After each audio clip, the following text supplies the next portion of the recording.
Hello Falcons fans, welcome to Mock Draft 6.0.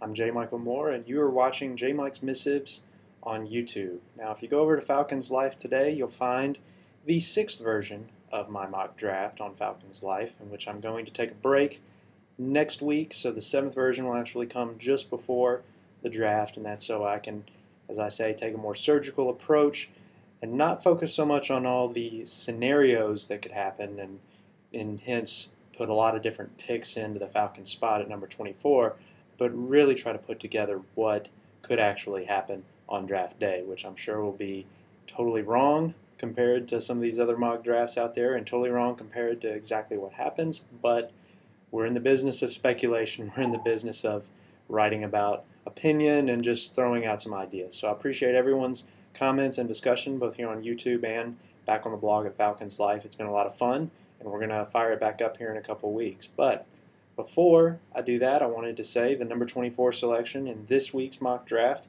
to the Atlanta Falcons is defensive end linebacker Larry English. Now, Larry English, Northern Illinois product.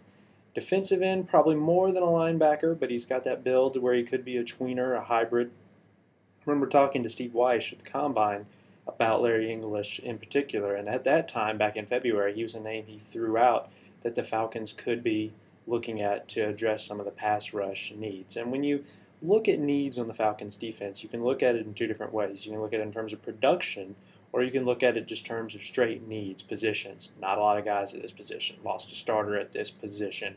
Need to fill a hole at this position. But if you take a step back and maybe go to that 35,000 foot level and just look at production, you realize that some of those positions are going to be okay. You've got Coy Wire, who was very productive in the little bit that he did play at linebacker toward the end of the season. So all of a sudden, outside linebacker looks pretty good, especially with the signing of Mike Peterson there on the other side and Curtis Lofton coming back. Safety, still got to kind of look at that and wonder, because you got a second-year guy in Thomas DeCoux who may have to come in with some playing time. Not totally sure what he can do in the NFL because he just hasn't been given that opportunity yet. And at corner, you've got some guys opposite Chris Houston with starting experience in the league. So even with Dominique Foxworth departing, you can say that position is one that you can get by on or you can address later on in the draft.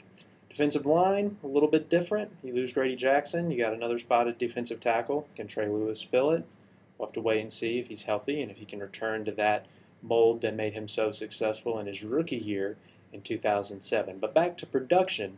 John Abraham, defensive end, 16.5 sacks last year. No other Falcon had more than 4, and that went to Chauncey Davis. So getting to the quarterback is the key of Mike Smith's defense. That allows you to play zone coverage, just because when you can put pressure on the quarterback and make them rush their throws, that's where your coverages and your more exotic coverages and zone blitz schemes and stuff like that become even more effective.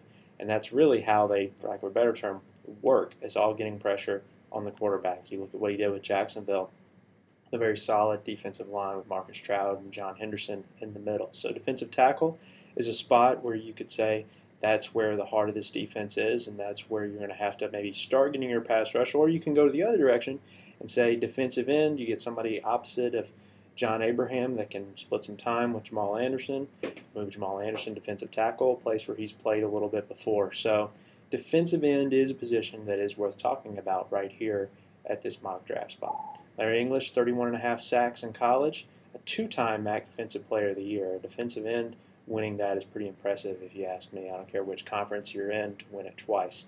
So Larry English, the pick at number 24. Feel free to debate, and we'll be back in 2 weeks for version 7.0. Thanks for watching.